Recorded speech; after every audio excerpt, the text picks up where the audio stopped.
14वां सर्ग श्री राधा का प्रेम वैचित्य।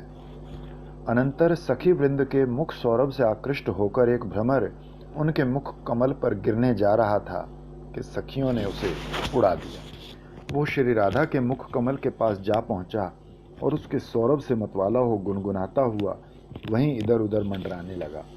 श्री राधा के नेत्र कोण भय से संकुचित हो गए और वे कंकण के झंकार के साथ गर्जन तर्जन करती हुई चंचल कर से लीला कमल को चला चला कर भ्रमर की ताड़ना करने लगी। तथापि जब वो भ्रमर श्री राधा वदन कमल के मधुपान के लोभ से हटा नहीं तो श्री राधा ने भाग कर श्री कृष्ण के दुपट्टा के सिरे से अपना बदन ढक लिया और उनके पार्श्व में छिपकर खड़ी हो गई। वो चंचल भ्रमर भी कमल वन में चला गया।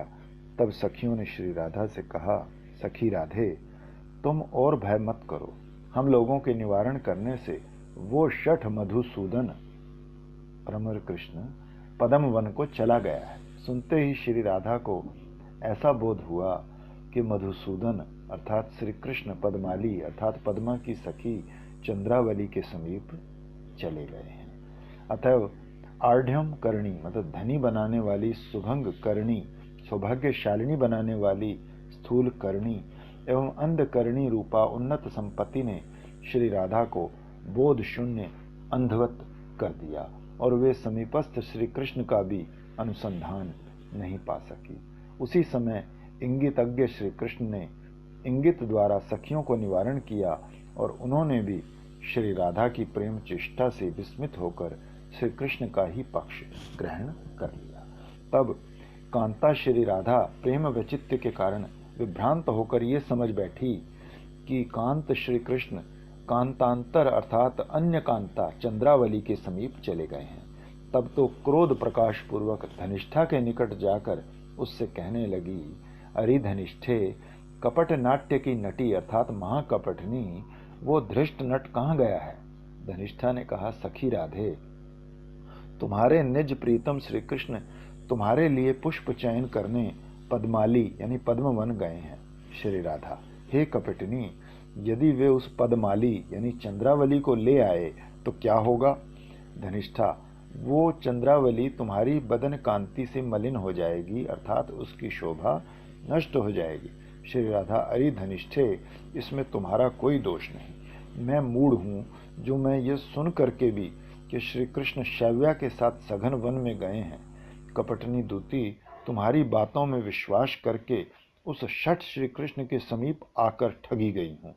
अब तो श्री राधा ने किसी की ओर दृष्टि ना देकर नीचे सिर कर लिया और अत्यंत दुख आतुर होकर कहने लगी, हाय हाय, मेरे हृदय तुल्य इस धनिष्ठा ने भी आज मेरी वंचना कर डाली और श्री कृष्ण भी मुझे त्याग कर उस पद्माली के साथ मेरे ही प्रिय वन में विलास कर रहे हैं। ओह, मेरी विपक्षा के साथ मेरे प्रिय का रमण, और वो भी मेरे नेत्रों के सम्मुख।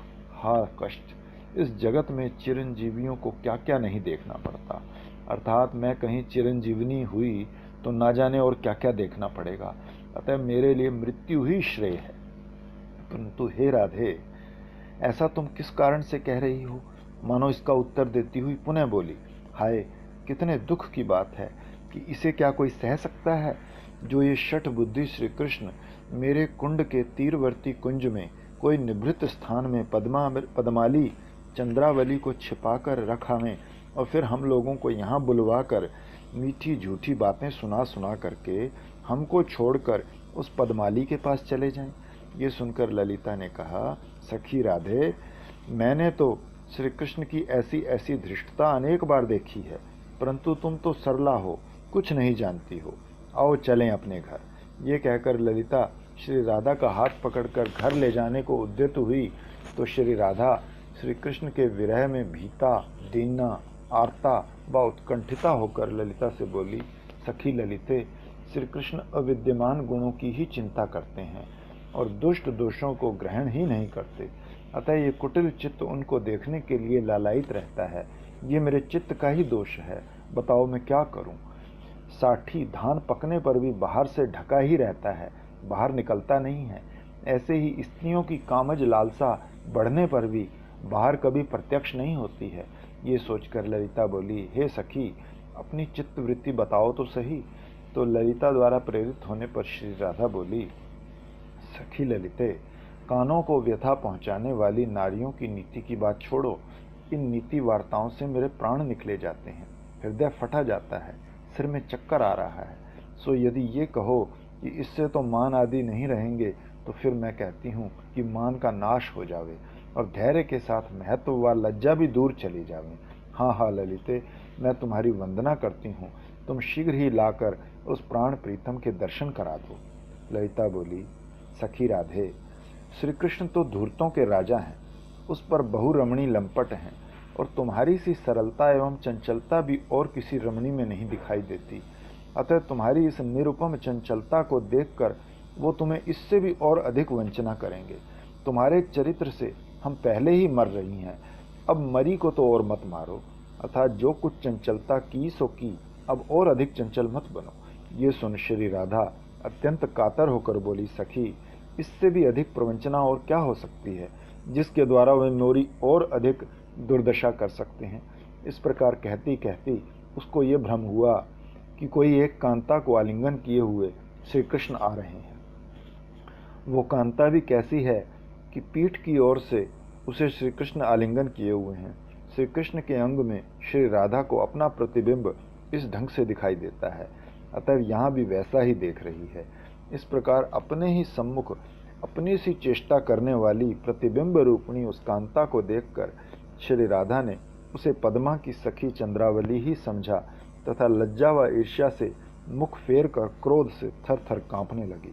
इस प्रकार जब श्री राधा अपने प्रतिबिंब को श्री कृष्ण के वक्षस्थल से सटा देख क्रोध प्रकट कर रही थी, उस समय श्री कृष्ण के नयन भंगी से प्रेरित होकर कुंदलता श्री राधा से कहने लगी, सखी राधे, तुम कांत के दर्शन के लिए उत्कंठित हो रही थी, वैसे ही वे भी तुम्हें देखने के लिए उत्सुक होकर पधारे हैं। सो तुम शीघ्र ही उनसे मिलो, किस लिए क्रोध करके मुख फेर रही हो। श्री राधा ने कहा, अरे शठे, जिसको दिखाने के लिए तुम मुझे घर से यहाँ लेकर आई हो, उस पद्मा की सखी चंद्रावली को क्या तुम श्री कृष्ण के वक्षस्थल पर नहीं देख रही हो। ये सुनकर श्री कृष्ण बोले, हे राधे, तुम जो मन में सोचती हो ये वो पद्मा सखी चंद्रावली नहीं है। ये तो किसी एक अनिर्वचनीय सती ने आकर मैं राधा की सखी वन देवी हूँ कहकर मुझे बलपूर्वक आलिंगन करके मेरे वक्षस्थल पर अड़ी हुई है। ये वन देवी मुझे आलिंगन चुंबन कर अपनी विद्या के बल से मेरे वक्षस्थल से पीठ लगाकर ऐसी सट गई है कि मैं यत्न करते हुए भी हटा नहीं पा रहा हूँ, और वो आप भी यत्न करती हुई निकल कर बाहर नहीं हो पा रही है। हे राधे, मेरी प्रार्थना करने पर भी ये कामनी मुझे छोड़ नहीं रही है, सो तुम अपने प्रयत्न से इसे रोको, ये बलपूर्वक मुझे सता रही है। तब तो ललिता ने श्री राधा के कान से लगकर धीरे से कह दिया, ये तो कृष्ण के अंग में तुम्हारा ही प्रतिबिंब है।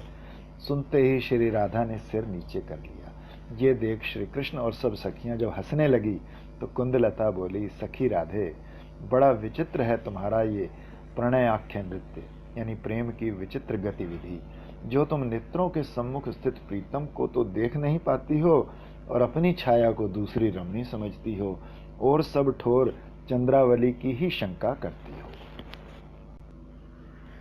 मधुपान।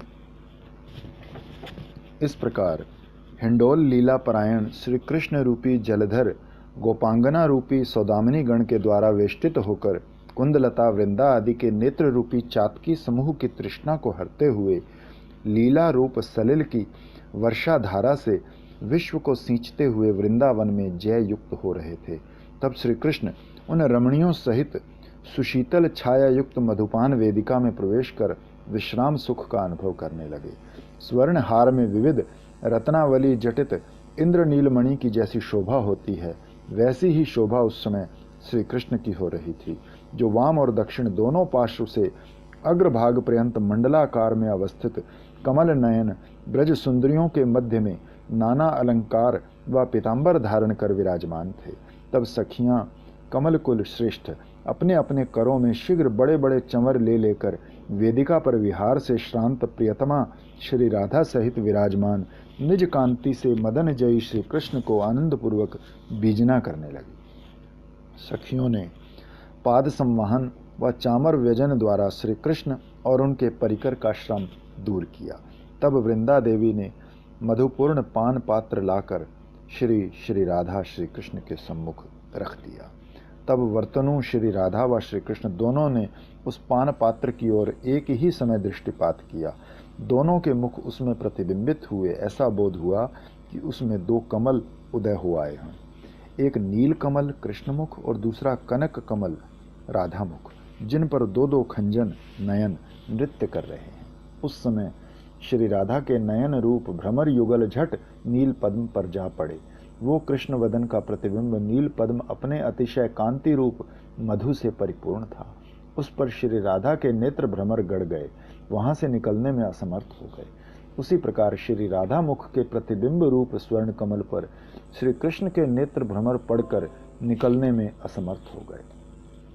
तब तो श्री राधा कृष्ण का सौंदर्य ही पेय मधु बन गया, मुख ही चषक प्याला बन गया, मधु ही दर्पण बन गया, नयन युगल ही सद्भ्रमर बन गए, सब इंद्रियां ही नेत्र बन गई और अन्य अंग पुल्क सहित जड़ता को और चित्त मदोन्माद को प्राप्त हो गए। इस प्रकार मधुपान करने से जो उन्नति अर्थात भ्रमादिक दशाएं होती हैं, मधुपान सामग्री ही वो पृथक पृथक हो गई।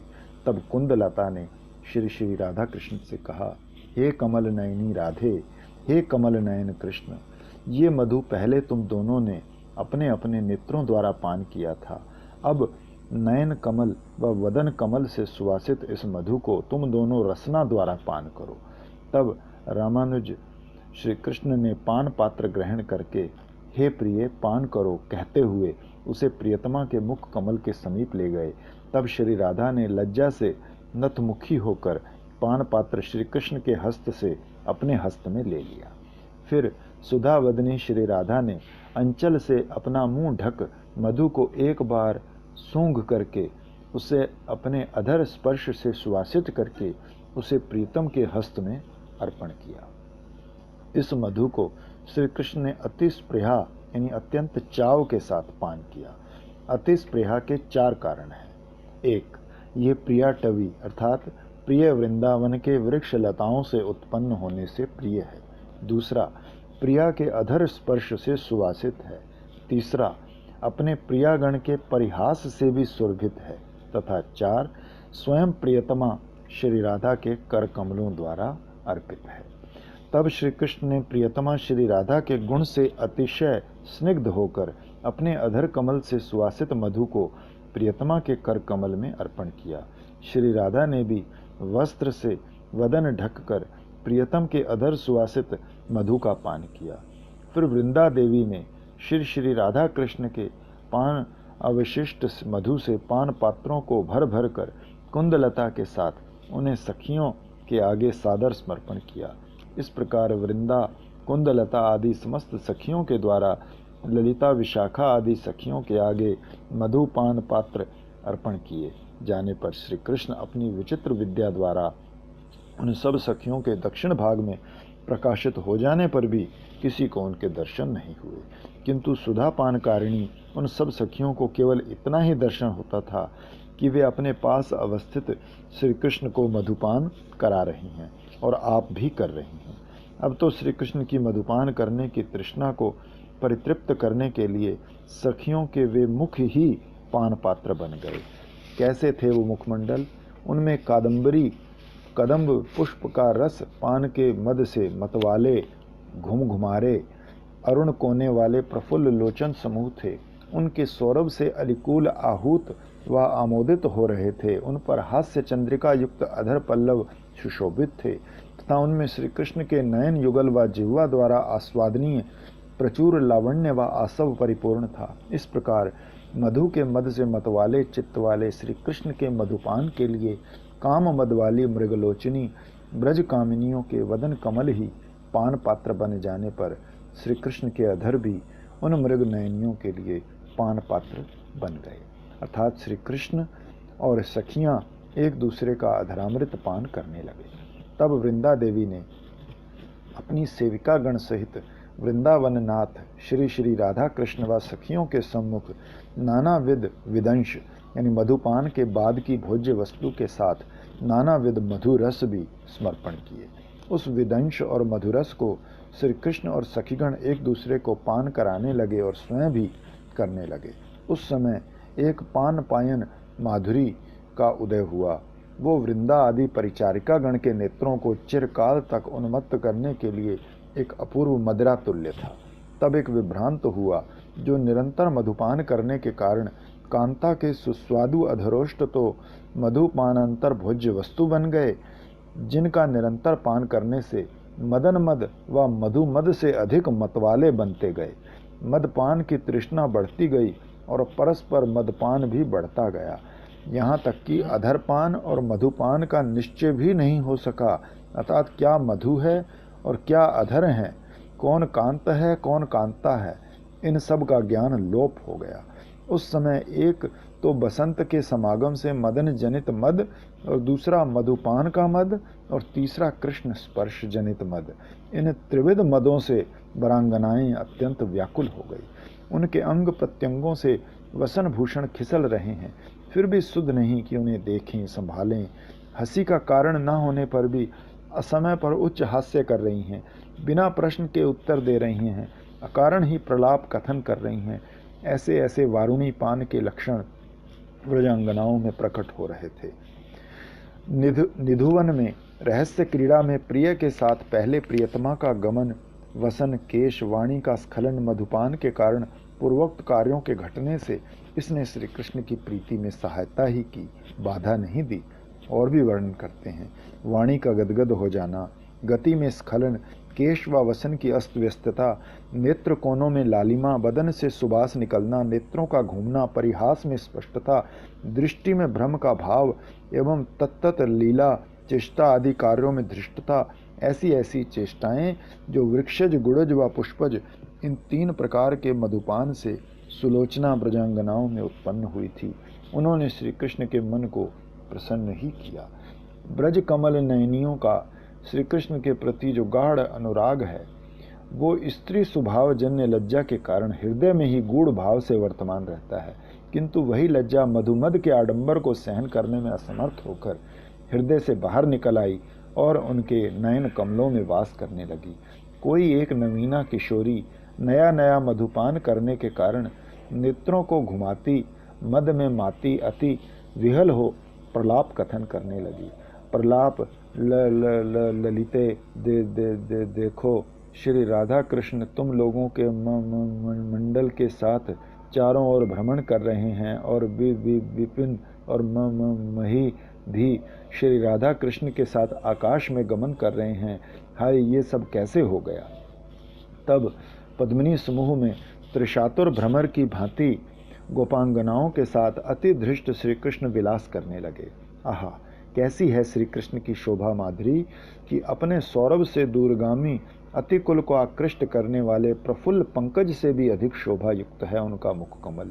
वांछित मधवास्व अर्थात अधरामृत के पान से कंदर्प के अतिशय जागृत हो जाने से वे अत्यंत चंचल हैं और मध्य में भ्रमर बैठे हुए और वायु से हिलते हुए प्रफुल्ल रक्त कमल के विजयकारी हैं उनके नेत्र कमल।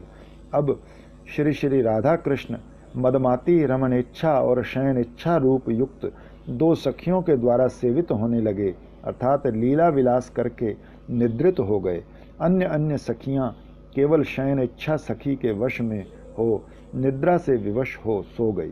तब श्री श्री राधा कृष्ण के मदपान से उत्पन्न होने वाली रहस्य लीला विषयक स्पृहा को भली भांति जानने वाली कुंदलता की प्रेरणा से कमल नयन श्री कृष्ण श्री राधा के कर्ण भूषण के लिए अशोक पुष्प का गुच्छ ढूंढने के लिए चले गए। तब श्री राधा भी मदमत वाली नयन वाली सेवापरा सखियों द्वारा सेवित होती हुई नाना कुसुमयत ललिता कुंज नामक कुंज राज में गमन कर शयन करने लगी। तदनंतर अन्य अन्य सखीगण भी जिनके अंग के अत्युत्तम मनोहर परिमल से उनकी जम्माइयाँ वासित हो होकर उनके मुख को और भी अधिक सुवासित कर रही थी, और निद्रा से भरे हुए जिनके नेत्र घूम रहे थे, वे भी इधर से उधर चरण विन्यास करती हुई स्खलित गति से शयन की परिभाषा से अन्य अन्य कुंजों में गमन करने लगी। वे सब कुंज कैसी हैं कि जिनके मध्य भाग शैया रचना के लिए लाए गए सुकोमल पल्लवों कमल केसर व उनकी रेणु से व्याप्त हो रहे हैं। नवीन नवीन कमल एवं अन्य फूल जहाँ बिछे हुए हैं, भ्रमरों का जहाँ मनोहर गुंजार हो रहा है, गुंजावली और पुष्प मंजरियों द्वारा जो चित्रित है, एवं तांबुल व सुगंधित जल पूर्ण पात्र जहाँ संजोए हुए रखे हैं, ऐसे सुशोभित कुंजों में, ऐसी सुरम्य शैयाओं में कमलमुखी खंजनाक्षी सखीगण शयन करने लगी। यहाँ श्री गोविंद लीलामृत महाकाव्य के मध्याह्न लीला का चतुर्दश सर्ग संपूर्ण हुआ। ये श्री गोविंद लीलामृत श्री कृष्ण चैतन्य महाप्रभु के पदारविंद के मदप स्वरूप श्री रूप गोस्वामी जी की सेवा फल है। श्री रघुनाथ दास गोस्वामी द्वारा प्रेरित है, श्रीमद् जीव गोस्वामी के संग से उदय हुआ है तथा श्री रघुनाथ भट्ट गोस्वामी के वरदान से प्रादुर्भूत हुआ है।